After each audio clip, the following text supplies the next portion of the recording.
Welcome back to daily Siri vibes. నేను చాలా బాగున్నాను, మీరు కూడా చాలా చాలా బాగుండాలని దేవుణ్ణి కోరుకుంటున్నాను. ఈరోజు జింజర్ గార్లిక్ పేస్ట్ని ఎలా చేయాలని నేను చూపిస్తానండి. దానికోసం ముందుగా అల్లం జింజర్ని బాగా కడిగి ఒక మిక్సీ జార్లో ముక్కలుగా కోసి వేసుకోవాలండి.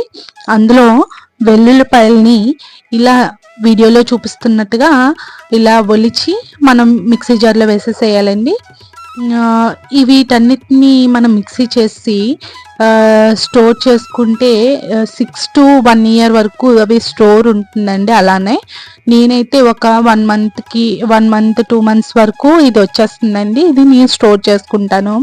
అందులో ఒక 5 spoons ఆఫ్, నేను చిన్న స్పూన్ కాబట్టి 5 spoons ఆఫ్ జీలకర్ర వేసానండి.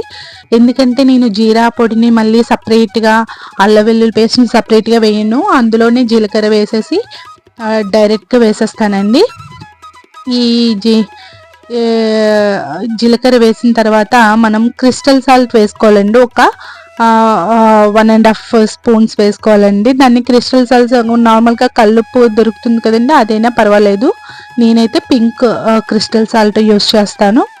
అది వేసిన తర్వాత ఒక 1/2 spoon పసుపు వేసుకోవాలండి.